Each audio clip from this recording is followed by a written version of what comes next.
Hi, I'm Ryan Szymanski, curator for Battleship New Jersey Museum and Memorial.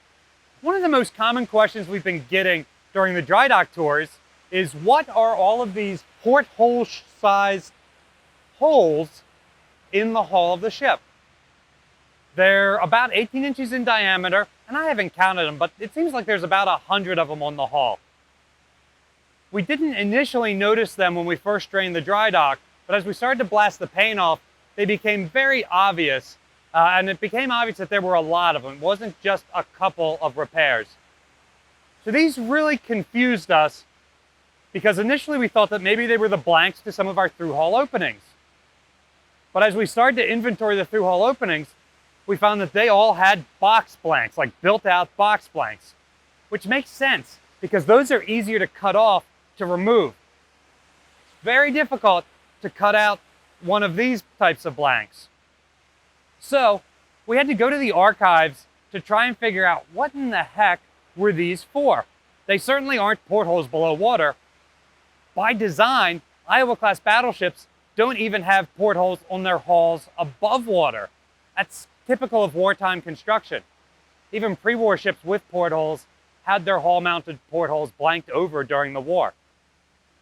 A few of them, like my beloved Coast Guard cutter Taney, then had the portholes cut back in post-war, which is really cool because you can see the blanks from the pre-war portholes and you can see where new ones were welded in. They didn't put them in the same place for whatever reason.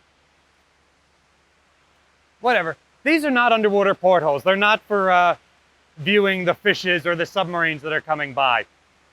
So what are they there for, and why are they spaced so regularly down the hull? I'd say that they're roughly at the same level every 12 feet or so. So it was pretty critical to us early on in this process to go through and make sure that those were not blanks that we had to air test. Just because all the blanks we thought we had, we confirmed had box blanks over them, didn't mean that was really all of them. The Navy continued to add through-hull openings throughout the ship's career for things like new air conditioning systems and cooling water to missile systems, things like that. So we went to the archives. We couldn't find any written documentation that talked about them. But in going through some of the common pictures of the ship, we found a single picture from the ship's 1982 yard period of a group of gentlemen in Long Beach wearing Tyvek suits.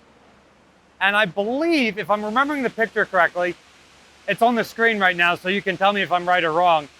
If I'm remembering the picture correctly, there are guys climbing up into these holes in white Tyvek suits, carrying steam hoses or buckets of absorbent pads, something like that.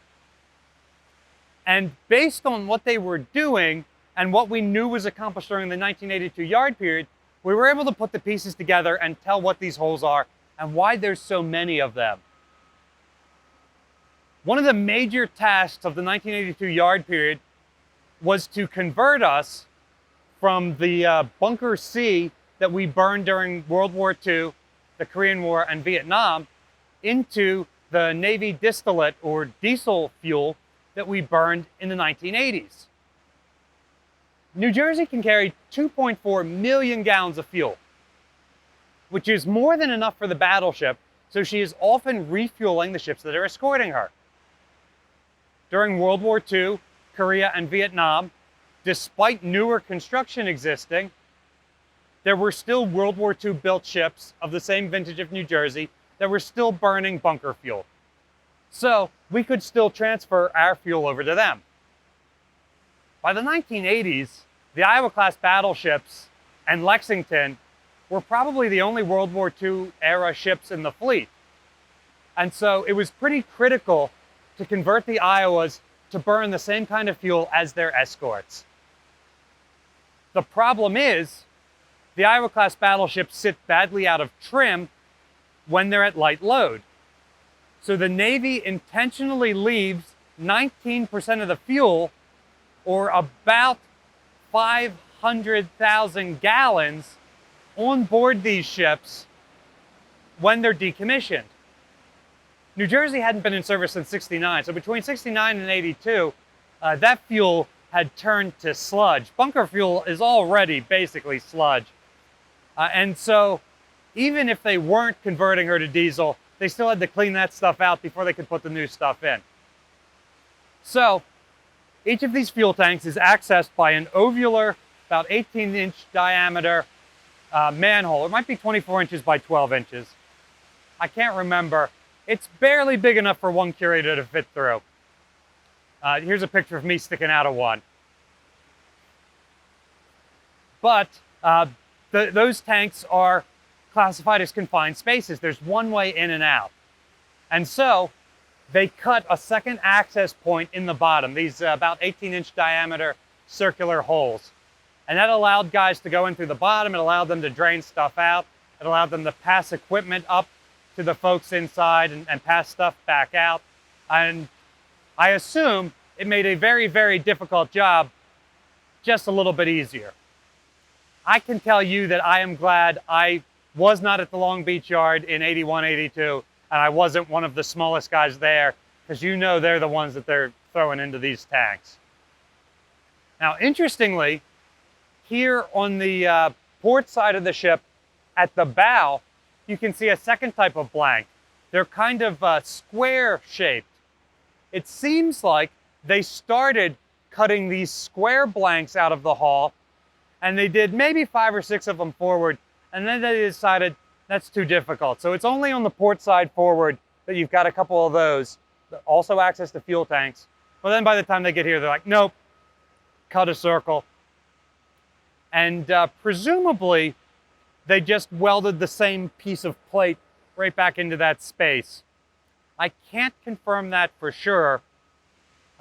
They could have, in theory, put new plate in there of the same thickness. But given that the corrosion on the plates seems pretty similar to the corrosion on the hull around them, my guess is they cut the hole, took the plate out. It might not even be the same plate that came out of it. They're all about the same size, and they put the plates back in and weld them. So there's another example of archaeology that we've done here on the Battleship while she's in dry dock. It's one of those things that even if we sent divers down, because of how dark the river is, because of the old paint that was on there, I'm not sure we would have noticed this. And even if we noticed that there was 1 or 2 of them, we certainly would not have noticed the extent of them.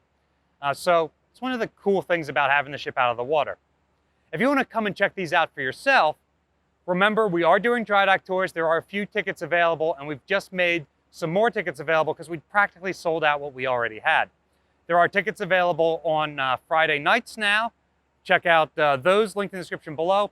We also added a couple early weekends in June because you guys asked for it. So we're going to be able to get a few more people through these tours. Be sure to get your tickets in the area below. Battleship New Jersey receives operating support from the New Jersey Department of State, also from a number of other businesses and private individuals like yourselves. We really appreciate your support. There's a link in the description below for ways you can donate to support the museum and our ongoing dry dock work. You can also support us by liking, sharing, and subscribing so more people find out about the museum and the channel. Thanks for watching.